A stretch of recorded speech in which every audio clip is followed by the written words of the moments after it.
Dieu. Me voici à nouveau devant vous pour vous transmettre encore la parole de Dieu. Amen.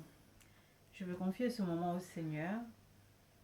Père éternel tout-puissant, merci de permettre, Seigneur Jésus, que je transmette ta parole à ton peuple, Seigneur. Que ton Esprit Saint prenne le contrôle de tout. Que tout esprit de distraction, Seigneur Jésus, sorte de ce lieu. Et que ma personne s'efface. Et que tu prennes au-dessus de tout, Père éternel tout-puissant. Amen. Amen. Alléluia. Amen. Peuple de Dieu, bonjour. Je vous salue dans le nom puissant de Jésus. Amen. Aujourd'hui, je vais vous parler d'une femme très courageuse. Nous allons dans le livre de 2 Rois 4, à partir du verset 8 au verset 37. Amen. Amen. Je lis la parole de Dieu avec respect. Résurrection du fils de la Sunamite. Un jour, Élisée passait par Sunem. Il y avait là une femme de distinction qui le pressa d'accepter à manger. Et toutes les fois qu'il passait, il se rendait chez elle pour manger. Elle dit à son mari, « Voici, je sais que cet homme qui passe toujours chez nous est un saint homme de Dieu. Faisons une petite chambre haute avec des murs, et mettons-y pour lui un lit, une table, un siège et un chandelier, afin qu'il s'y retire quand il viendra chez nous. » Élisée, étant revenu à Sunem, se retira dans la chambre haute et y coucha. Il dit à Géasi son serviteur, « Appelle cette Sunamite. » Géasi l'appela, et elle se présenta devant lui. Et Élisée dit à Géasi, « Dis-lui, voici tu nous as montré tout cet empressement. Que peut-on faire pour toi? Faut-il parler pour toi au roi, au chef de l'armée? » Elle répondit, « J'habite au milieu de mon peuple. » Et il dit, « Que faire pour elle? » Géasi répondit, « Mais elle n'a point de fils, et son mari est vieux. » Et il dit, « Appelle-la. » Géasi l'appela, et elle se présenta à la porte. Élisée lui dit, « À cette même époque, l'année prochaine, tu embrasseras un fils. » Et elle dit, « Non, mon Seigneur, homme de Dieu, ne trompe pas ta servante. » Cette femme devint enceinte, et elle enfanta un fils à la même époque. L'année suivante, comme Élisée le lui avait dit, l'enfant grandit.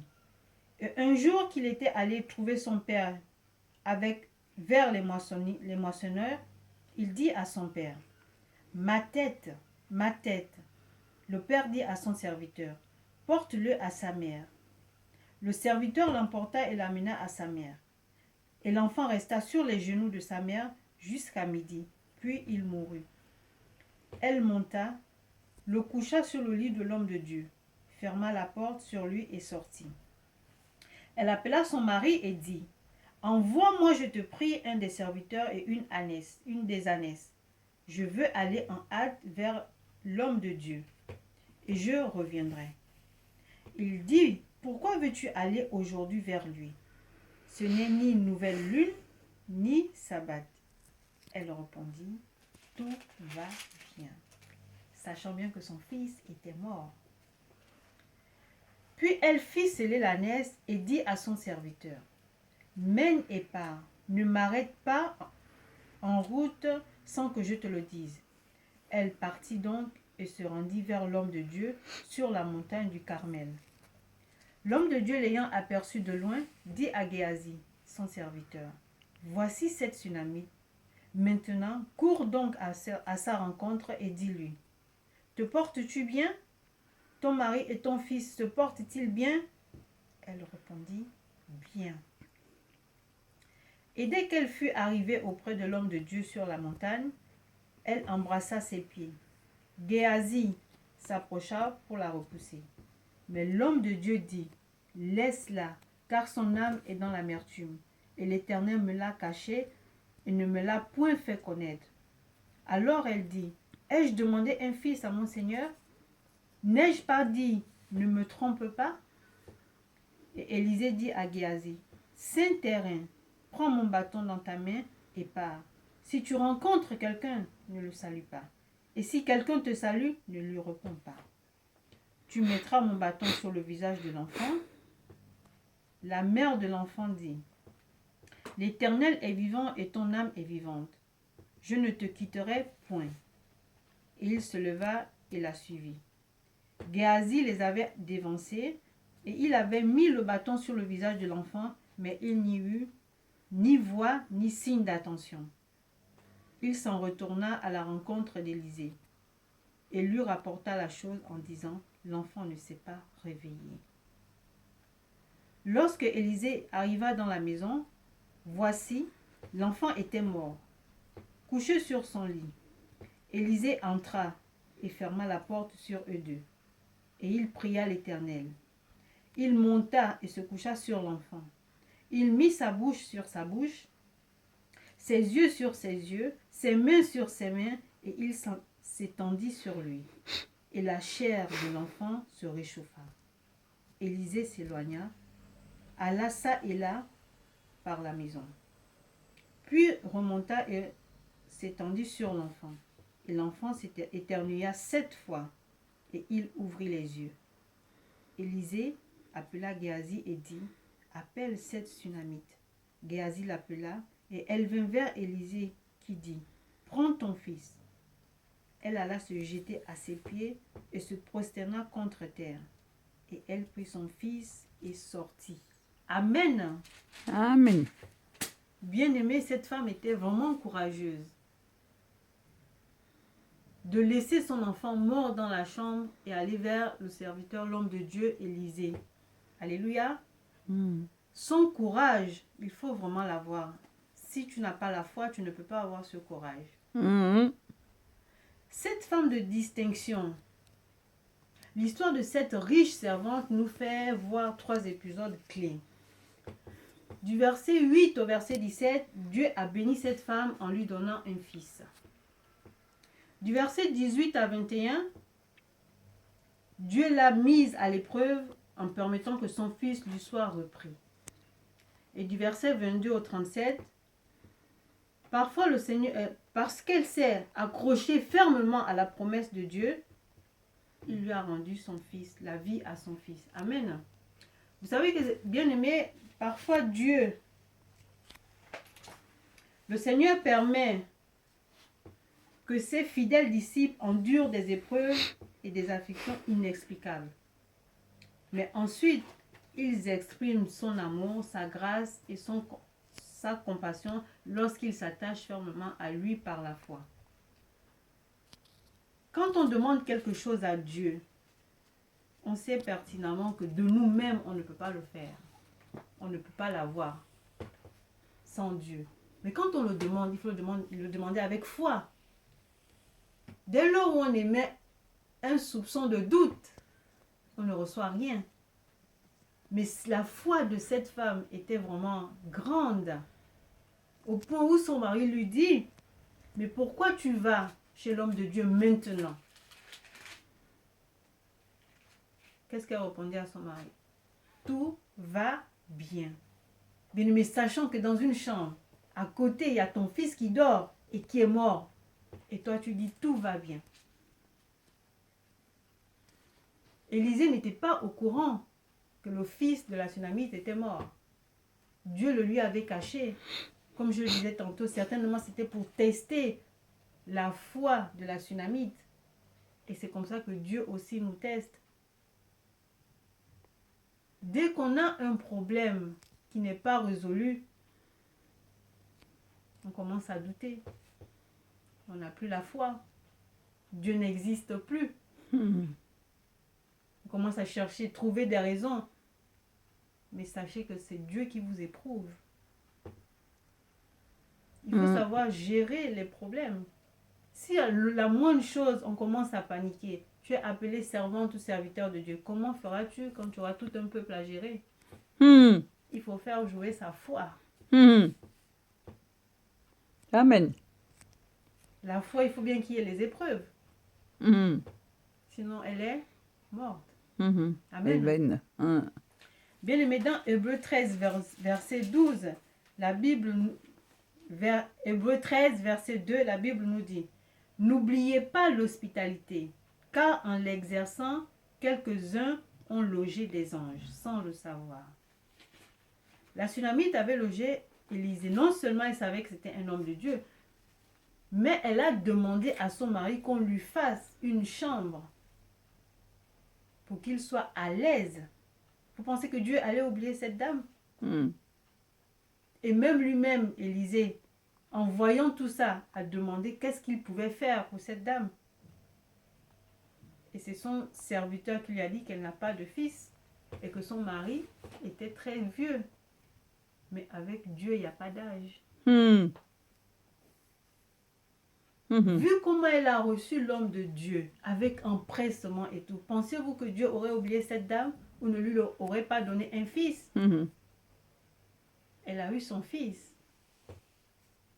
Mais pour tester sa foi, pour voir vraiment si elle avait la foi en Dieu, Dieu a retiré le souffle de vie à son fils et a caché cela à son serviteur Élisée. Amen. Amen. Bien aimé, la foi est très importante dans la vie chrétienne. Dans Matthieu 10, verset 10 à 42, Matthieu 10, verset 40 à 42, la Bible dit: celui qui vous reçoit, me reçoit. Et celui qui me reçoit, reçoit celui qui m'a envoyé. Celui qui reçoit un prophète en qualité de prophète, recevra une récompense de prophète. Et celui qui reçoit un juste en qualité de juste, recevra une récompense de juste. Et quiconque donnera seulement un verre d'eau froide à l'un de ces petits parce qu'il est mon disciple, je vous le dis en vérité, il ne perdra point sa récompense. Mais vous ne savez pas qui on reçoit. Vous ne savez pas qui on rencontre. Et par inadvertance, on rate nos bénédictions. On rate nos promesses. Amen. Cette femme avait vraiment la foi. Elle avait la foi. Parce que vous vous imaginez, vous avez un mort à la maison, votre seul fils. Et surtout qu'elle n'avait rien demandé à l'homme de Dieu. Elle n'avait rien demandé. Et elle a eu cette joie d'enfanter, cette joie d'embrasser un fils. Et quelques années plus tard, le fils meurt.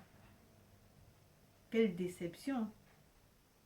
Comment ne pas dire au serviteur de Dieu: pourquoi m'as-tu menti? Je t'avais rien demandé. Mais ce que j'ai aimé en cette femme, la Sunamite, c'est le tout va bien. On a mal à la tête, on commence à se plaindre. On a mal au ventre, on se plaint. Mais tu perds ton fils, le seul, l'unique. Et tu dis, tout va bien. Mais prenons l'exemple de cette Sunamite. C'est un exemple à prendre et à suivre. Encore une fois, que notre confiance soit en Dieu. Faisons-lui totalement confiance parce qu'il a les solutions à tous les problèmes. Vous voyez, il l'a caché à son serviteur Élisée. Il ne savait pas. Tout ça, c'était pour tester la foi, la confiance que la Sunamite avait en lui. Tout va bien. Cette petite phrase est très importante. Amen. Amen. Bien-aimé, dans Romains 8, verset 28, la Bible nous dit: nous savons du reste que toute chose concourt au bien de ceux qui aiment Dieu, de ceux qui sont appelés selon son dessein. Quand tu mets toute ta confiance en Dieu, tu ne cherches pas des explications. Tu ne commences pas à dire: si Dieu existait, je n'aurais pas eu ça. Si Dieu m'aimait, il ne m'aurait pas fait subir ça. Non, ne dis pas ça.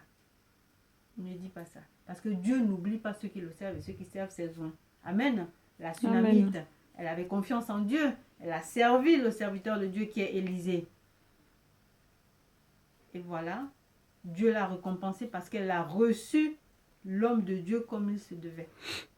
Malgré que son fils soit mort, elle a dit que tout allait bien. Tout allait bien. Dieu nous teste. Nous sommes obligés de passer par des épreuves. Sinon, comment pouvons-nous savoir si on a vraiment de la foi, si vraiment on craint Dieu, si vraiment on a de confiance en Dieu? Il faut bien que nous soyons éprouvés. Et toute la vie, nous serons toujours éprouvés. Mettons notre confiance en Dieu. Alléluia. Amen. Marie-Madeleine, est-ce que tu es d'accord avec Rachel? Amen. Alléluia. 100%.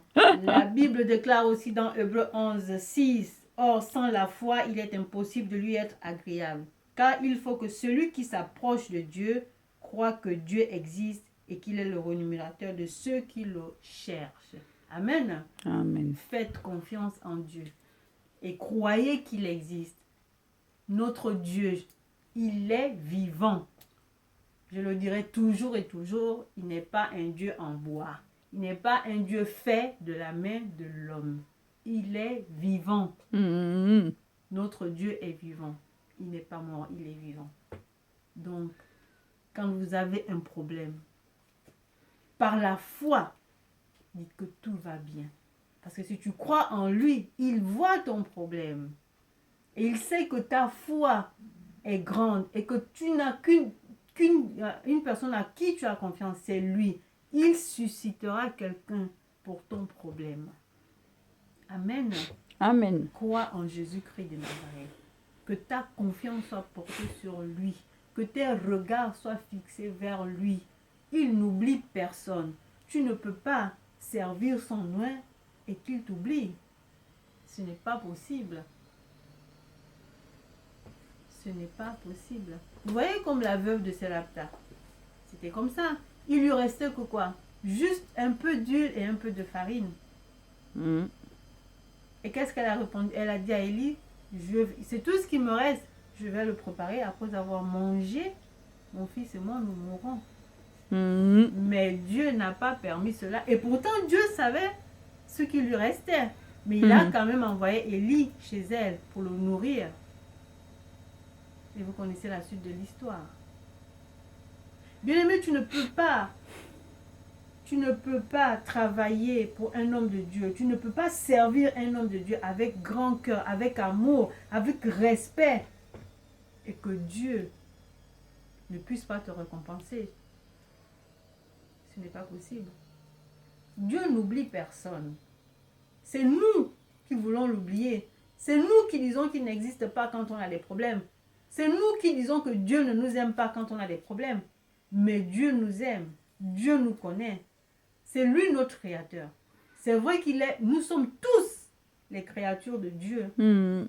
Mais encore une fois, nous ne sommes pas tous enfants de Dieu. Mhm. Parce que si tu ne le cherches pas, tu ne pourras pas le trouver. Mhm. La Bible déclare bien qu'il se laisse trouver par ceux qui le cherchent. Mhm. Mais tu ne le cherches pas, tu t'attends à quoi? Dieu n'oublie personne. C'est nous qui oublions Dieu. Dès qu'on a des problèmes, on oublie toutes les bénédictions qu'on a eues. On oublie tout ce que Dieu a fait pour nous. Et on se retourne vers des dieux qui ne peuvent rien faire pour toi. Sachez que nous serons toujours éprouvés. C'est dur, mais il faudrait qu'on se mette ça dans la tête. Parce que si tu n'es pas éprouvé, comment tu peux tester Dieu? Comment tu peux admirer sa grandeur, sa souveraineté, sa puissance? Comment tu peux tester ça si tu n'as pas d'épreuve? Tu peux pas? Mhm. Et puis, dans la vie, tout ne peut pas toujours être rose. Hein? Ça, c'est clair. Il y a des hauts, il y a des bas. Il y a plus de bas que de haut. Mais quand on a confiance, quand on a vraiment confiance en Dieu, on peut rester en paix. Ouais, et on peut vite remonter la pente. Voilà. De toute façon, on est la tête et pas la queue. On est en haut et pas en bas. Le Seigneur nous a tout promis. Tout. On peut avoir la vie qu'on veut si on met la parole de Dieu en pratique. Amen. Il le dit bien dans Deutéronome 28. Tu seras la tête et non la queue. Mhm. Tu seras en haut et non en bas. Toujours. Tu prêteras, mais tu n'emprunteras pas. Oui, amen. Bien-aimé, il faudrait que nous pratiquions la parole de Dieu. Non seulement que nous la lisons, mais que nous la mettons en pratique. Parce qu'on passe à côté de beaucoup de choses. Et encore une fois, quand on demande quelque chose à Dieu, ne doutez point. Parce que le moindre doute, tu n'as rien de ce que tu as demandé. Tu demandes et tu doutes. Ou tu pars de chez toi, tu dis tout va bien. Dès que tu arrives dehors, tu rencontres quelqu'un. Alors comment tu vas? Oh, tu sais. Mais comment tu sais? Tu as proclamé ce matin en sortant de chez toi que tout va bien. Donc toute la journée, il faudrait que tout aille bien. Parce que vous savez, moi j'ai testé ça avec le Seigneur. Quand j'ai dit Seigneur, que cette journée soit une journée de paix, une journée d'amour, une journée d'entente dans mon travail. Eh bien ce jour-là où j'ai proclamé ça, c'est ce jour où il m'arrive beaucoup de choses. Beaucoup de pépins. Et je commence à m'énerver. Et après, je me rappelle, j'ai dit, ah, j'ai dit au Seigneur que je voulais ça, je voulais ça. Ça, c'est une épreuve. Ah. Mais sur le coup, tu ne réfléchis pas comme ça, tu commences à t'énerver. Mais quand tu demandes quelque chose à Dieu, sache que si pour l'avoir, tu es obligé de passer par des épreuves, ben ces épreuves, tu les auras. Et donc, rappelle-toi bien de ce que tu as demandé à Dieu. Parce que ça peut te faire tomber. Alors que tu as dit à Dieu, Seigneur, je veux la paix quand je rentre chez moi. Et bien, en rentrant chez toi, tu n'as pas la paix. Mais comme tu as demandé à Dieu que tu veux la paix, il te fait passer. Il y a une épreuve que tu subiras. Maintenant, ça c'est ton examen de passage. Oui. Tu auras la paix quand tu auras vraiment pris cette épreuve avec. Tu te dis, bon, c'est Dieu qui me fait passer cette épreuve. Cool. Mais tu commences à t'énerver et tout, ben, tu n'as rien demandé à Dieu. Et donc, tu n'auras pas la paix que tu cherches. C'est comme un examen. Tu ne peux pas réussir un examen si tu n'as pas fait tout ce qu'il faut pour le réussir. Si tu n'as pas bossé, tu t'attends quoi? Tu vas faire ton examen, tu n'as rien, tu vas dire quoi? Que Dieu m'a oublié? Non, tu n'as pas étudié. Je suis désolée. Dieu ne t'a pas oublié. C'est toi qui n'as pas fait ce qu'il fallait faire pour réussir. Mais la Sunamite est un exemple pour nous. Tout va bien.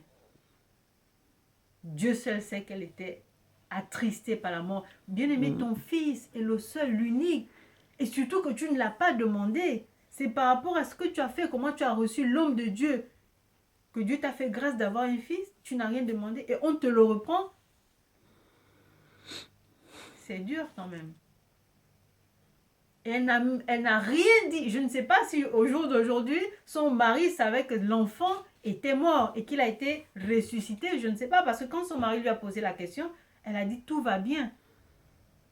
Tout va bien. Elle lui a peut-être raconté après. Peut-être après. Alléluia. Pour la gloire de Dieu. Bien-aimé, quand tu demandes quelque chose à Dieu, ou quand tu fais quelque chose pour l'homme de Dieu, pour les serviteurs de Dieu, Dieu ne t'oublie pas. Ne pense pas que Dieu t'a oublié, mais c'est peut-être que toi, l'heure à laquelle, le jour à laquelle tu veux que Dieu te réponde, n'est pas le jour, n'est pas l'heure de Dieu. Le temps de Dieu n'est pas, notre temps n'est pas le temps de Dieu. Amen. Nos priorités ne sont pas les priorités de Dieu. Amen. Donc, nous ne pouvons pas nous permettre de dire que Dieu m'a oublié. Non, Dieu ne t'a pas oublié. Dieu n'oublie personne. C'est nous qui l'oublions. Quand on broie le noir, on se dit, ah, il m'a oublié. Si Dieu existait, je n'aurais pas subi ça. Ah ben oui, Dieu existe. Mais Dieu te fait passer des épreuves. Donc il faut accepter les épreuves. C'est Ne clair. dis pas que Dieu t'a oublié. Cette histoire est une histoire très enrichissante. Il faut que nous disions toujours tout va bien. De toute façon, quand tu dis tout va mal, est-ce que ça s'arrange? Ça ne s'arrange pas. Donc, il vaut mieux dire tout va bien. Et puis après, tu as une surprise parce qu'il a dit tout va bien, Seigneur, je remets tout entre tes mains. Quand tu as remis tout entre les mains de Dieu, avance. Tu lui as tout remis. Dis Seigneur, maintenant, je ne peux plus rien faire, c'est toi. Et bien, tu continues. Ne regrette plus, ne te pose plus de questions parce qu'avant de dire Seigneur, je remets tout entre tes mains, tu as essayé de vouloir faire tout de tes propres, mais tu n'as pas réussi. Maintenant, tu t'es dit ah Seigneur, je remets. Maintenant, laisse Dieu faire ce qu'il a à faire. Toi, tu continues. Alléluia. Amen. Mes bien-aimés, dans ce texte, je voudrais que vous reteniez cette petite phrase. Tout va bien. Quel que soit ce que vous rencontrez, quels que soient les problèmes, quels que soient les regards des autres, si vous avez votre confiance en Dieu, Il vaut mieux que Dieu vous fasse une remarque. Il vaut mieux que Dieu vous dise, je ne sais pas, préférez plutôt avoir un bon regard de Dieu que d'une personne. Qu'est-ce que la personne va vous donner? Si les hommes te sous-estiment, dis-toi qu'aux yeux de Dieu, tu es très importante. Moi, personnellement, je suis la prunelle des yeux du Seigneur. Amen. Donc, tout ce que les gens pourront dire sur moi, je vais les écouter, mais ça ne me touchera plus comme ça me touchait avant. Parce que je sais que la seule personne pour qui j'ai de l'importance, c'est Dieu. Ce n'est pas un homme. Je respecte les hommes parce que je vis avec eux. Mais aucun homme ne me donnera quoi que ce soit. Dieu me donnera tout ce que je veux, pas un homme. Et quand Dieu donne, il ne reprend pas. Il ne donne pas comme le monde donne. Je respecte tous ceux qui vivent avec moi parce qu'on est sur la terre, on doit se respecter, on doit s'aimer. Mais le jugement de l'homme m'importe peu. Parce que le jugement de l'homme est erroné. Ouais. Alléluia. Amen. Mon peuple de Dieu, je veux m'arrêter là. Que la paix du Seigneur soit sur vous. Que vos regards soient toujours fixés sur lui. Ne doutez jamais. Et je vous bénis dans le nom tout puissant du Seigneur. Amen. Amen.